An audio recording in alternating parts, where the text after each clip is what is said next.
Olá a todos, este vídeo foi produzido por mim, Joab Lombardi Claro, em conjunto com Gabriela Alexandra de Araújo, Kennedy Pacheco da Silva de Oliveira e Matheus Domingues Silva, para um trabalho da disciplina Cerâmicas Refratárias, ministrada pela professora Ana Paula Fonseca Alberts, na Universidade Federal de São Paulo, a Unifesp, Campus ICT São José dos Campos. Neste vídeo serão abordados 3 tópicos: contextualização da indústria siderúrgica, requisitos do projeto, vida útil e logística reversa do carro torpedo. Dando início ao primeiro tópico, contextualização da indústria siderúrgica. A primeira indústria siderúrgica do Brasil foi instalada dentro da Floresta Nacional de Ipanema, no interior de São Paulo, no ano de 1557 e foi fundada por Afonso Padilha.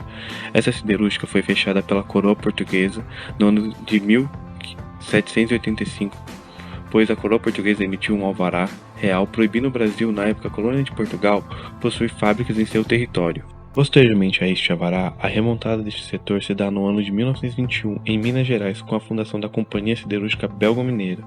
No ano de 1943, a usina Monlevade, a qual fazia parte desta companhia, atingiu a capacidade de 100 toneladas por ano na produção de aço. Já a Companhia Siderúrgica Nacional, a CSN, foi fundada no ano de 1956 em Volta Redonda.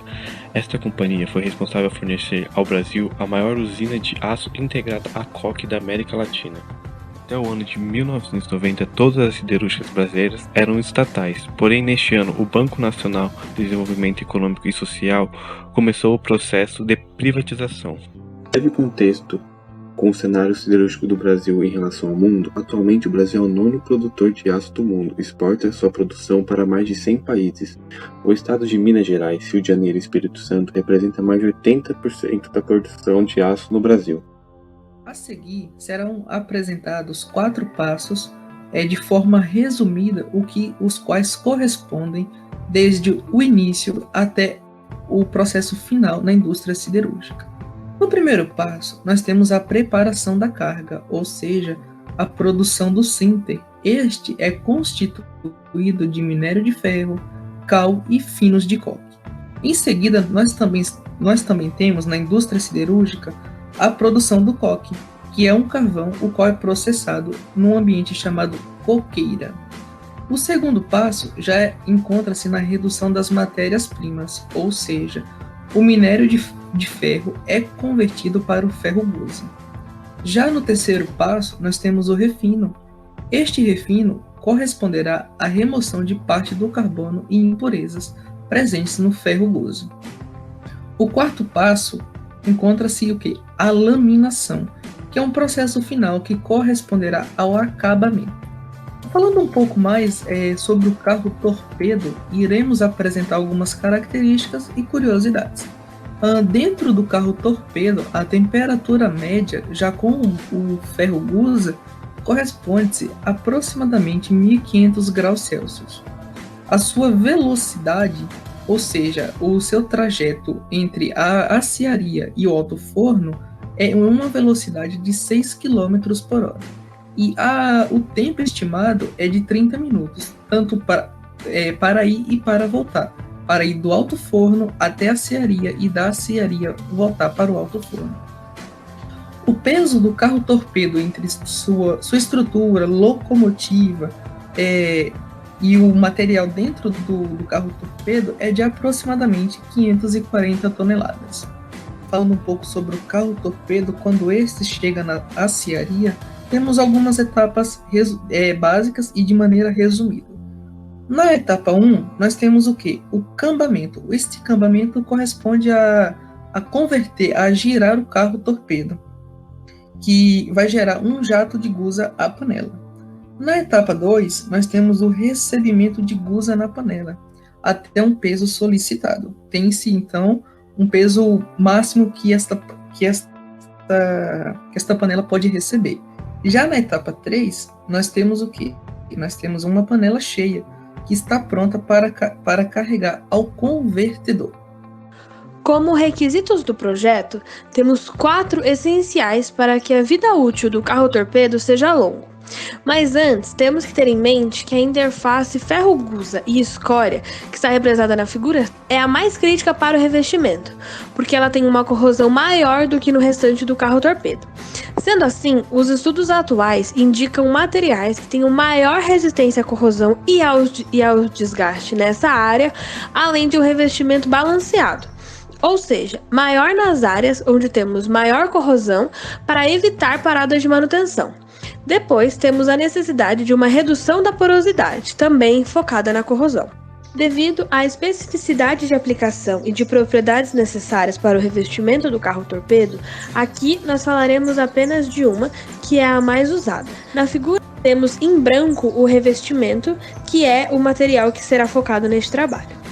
Então, nós temos um material refratário aluminoso, tendo como base a alumina, espinélio de alumínio-magnésio e carbeto de silício, ligados por uma resina fenólica que funciona como um ligante primário, do tipo novolaca, que é uma resina termofixa endurecida durante a cura, que ainda é uma boa fonte de carbono em condições redutoras.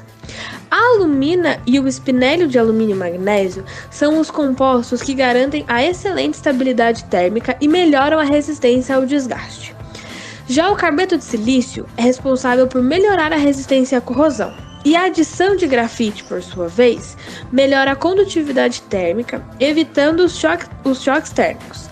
E esses dois também são responsáveis por reduzir a penetração da escória, reduzindo, consequentemente, o desgaste pela pouca molhabilidade. Um problema que a adição de carbeto de silício e grafite gera na estrutura é a oxidação quando em contato com oxigênio, vapor de água e monóxido de carbono em altas temperaturas. Para contornar esse problema, adiciona-se silício, ferro-silício, alumínio e alumínio-silício na formulação, porque esses compostos reagem preferencialmente com o oxigênio e reduzem a oxidação. Além disso, o alumínio, quando reage com carbono gasoso, monóxido de carbono e nitrogênio gasoso, gera compostos que reforçam a estrutura e também preenchem os poros, dificultando ainda mais a corrosão. Nas imagens a seguir, nós vemos alguns exemplos do passo a passo da logística de montagem do carro-torpedo. Inicialmente, é decidido onde ele será montado na planta da fábrica, pensando na utilização. E de forma resumida, monta-se primeiro o truque, que é o suporte do chassi, e em seguida o próprio chassi. Depois, a interligação entre os módulos e a montagem dos acessórios, como escadas, janelas e esse tipo de coisa. Por fim, ajusta-se a tensão das correntes que segurarão as estruturas e a montagem dos freios. E deve-se ressaltar que entre cada etapa de montagem é essencial a aplicação de graxa para minimizar qualquer tipo de atrito. Já chegando ao final da apresentação, queremos abordar brevemente dois tópicos complementares aos requisitos do projeto. Um deles é a vida útil desse dispositivo. Até onde pesquisamos, pode-se perceber que aparentemente a vida útil do carro-torpedo ainda é indefinida. Não porque ele se deteriora ou durará para sempre, mas essa incerteza quanto ao seu tempo de utilidade decorre simplesmente do fato de que ainda não demos tempo suficiente para estes precisarem ser trocados. Isso porque os carros-torpedos atualmente em funcionamento nas siderúrgicas foram construídos há pouco tempo, relativamente falando. Quer dizer, segundo o arcabouço bibliográfico que usamos para enriquecer essa pesquisa, a construção dos carros-torpedos que estão em operação se deu na década de 60. Ou seja, cerca de 60 anos atrás. Como eles ainda estão servindo perfeitamente para o propósito ao que foram desenvolvidos, não se consegue estimar precisamente o final de sua vida útil. E justamente decorrente desse fato aqui vem outro tópico, estritamente relacionado, a logística reversa, que se torna extremamente difícil de se pensar, como vocês já devem imaginar, justamente porque não há carros-torpedos aposentados, apenas abandonados, o que quer dizer que nenhum dos construídos ainda precisaram passar pelo processo de logística reversa. Então, há escassez de material disponível para se embasar nesse sentido. Provavelmente, apenas quando a vida útil de um deles for chegando ao fim é que teremos mais estudos e mais informações, isso nos próximos anos.